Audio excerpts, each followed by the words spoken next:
Halo, Assalamualaikum, berjumpa kembali di channel Siwar TV. Tol Cisumdawu, satu lagi warisan mangkrak era SP yang dituntaskan pada era Jokowi. Ditulis oleh Widodo SP. Akhir November 2011, Gubernur Jawa Barat Ahmad Heriawan atau Aher meletakkan batu pertama proyek tol Cisumdawu yang sedianya akan menghubungkan daerah Cileunyi Sumedang Dawuan, tapi sempat mangkrak sepanjang Susilo Bambang Yudhoyono memerintah sebagai orang nomor 1 di Indonesia yang masa jabatannya usai pada tahun 2014 lalu.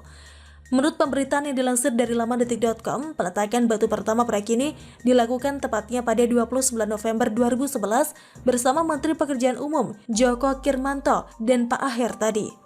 Peletakan batu pertama ini dilakukan di Interchange Rancakalong, Desa Citali, Kelurahan Pamulihan, Kabupaten Sumedang. Pada waktu itu, harapannya proyek rampung pada tahun yang sama atau 2016 dengan selesainya proses pembangunan Bandar Udara Internasional Kertajati. Taunya mengalami kendala serius, lalu mangkrak dan bisa dibilang terbengkalai selama sekitar 9 tahun lamanya. Setelah Jokowi menjadi Presiden RI, masalah coba diurai, yang diantara lain terkait pembebasan lahan, lalu segera dibangun dan dikebut pengerjaannya. Target terkini tol Cisumdawu sepanjang 60 km tersebut akan rampung pada Desember 2021 akhir dan segera beroperasi setelahnya. Salah satu tujuan utama dan penting kenapa tol Cisumdawu ini sebaiknya segera dioperasikan tentu terkait kemudahan akses ke Bandara Kertajati.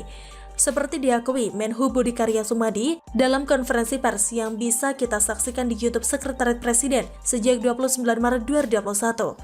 Tol Cisumdawu dari Bandung ke Kertajati itu akan selesai di Desember 2021. Artinya pergerakan penumpang di Kertajati akan menjadi lebih baik pada saat setelah Desember 2021. Pak Presiden mengarahkan bahwa nanti paling tidak umroh dan haji semua warga Jabar dan Jawa Tengah bagian timur itu kita konsentrasikan ke Kertajati, ujar Budi Karya. Cerita proyek ini menarik perhatian saya karena setidaknya 3 alasan berikut yang saya rangkum dari lansiran laman detik.com berikut ini. Pertama, sekitar 9 tahunan mangkrak sejak peletakan batu pertama. Mungkin cuma diletakkan begitu saja batunya, terus nggak tahu kudu diapakan karena lemahnya visi dan kemampuan menuntaskan proyek yang sangat penting itu. 2. Masalah pembebasan lahan menjadi isu utama, sehingga Jokowi menugaskan 3 kementerian segera beraksi, tepatnya Kementerian Pekerjaan Umum dan Perumahan Rakyat atau PUPR, terkait pembangunan tol, juga Kementerian Agraria dan Tata Ruang atau ATR, atau Badan Pertanahan Nasional atau BPN, terkait penyelesaian masalah lahan tersebut, termasuk menuntaskan permasalahan soal regulasi. 3. Mangkraknya proyek tol sempat membuat Presiden Jokowi geram ketika membahas soal tol Cisumdawu pada awal Juli 2020.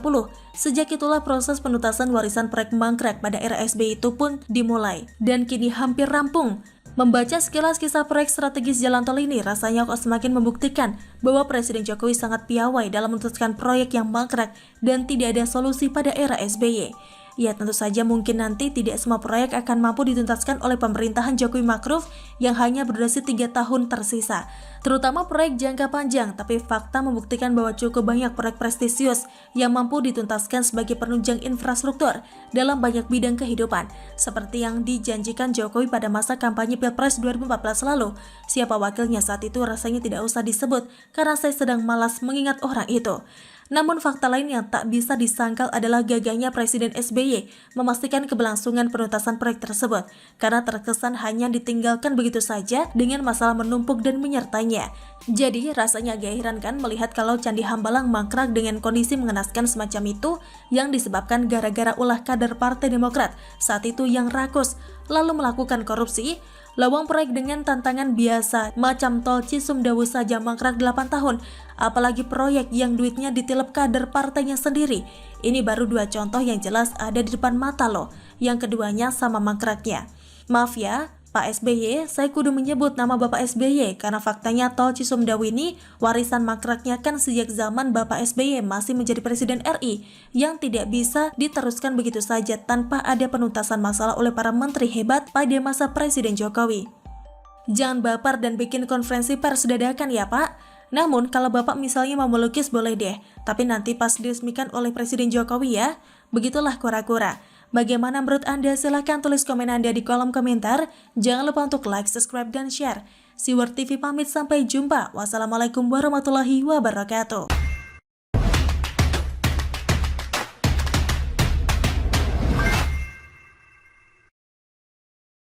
Halo, Assalamualaikum, berjumpa kembali di channel Siwar TV.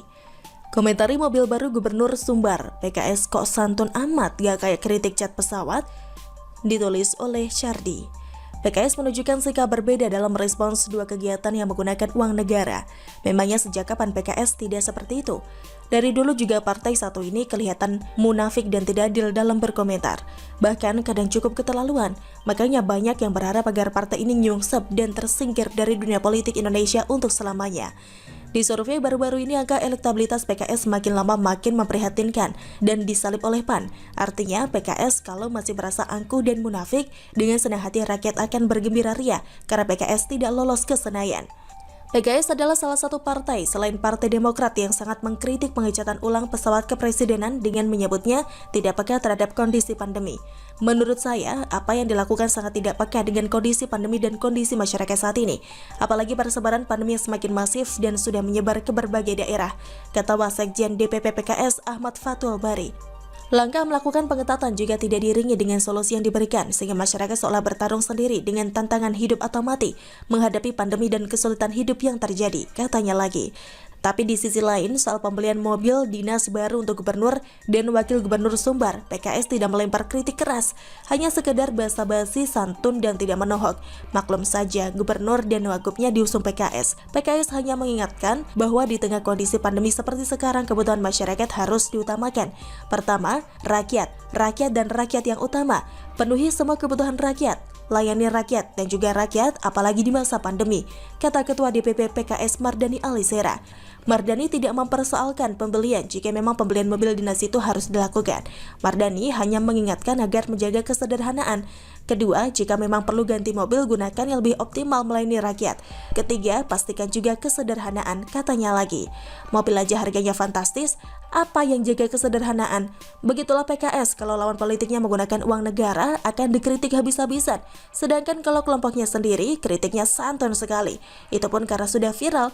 Coba kalau tidak viral, mungkin bakal disanjung setinggi langit karena memang mereka bermuka tebal.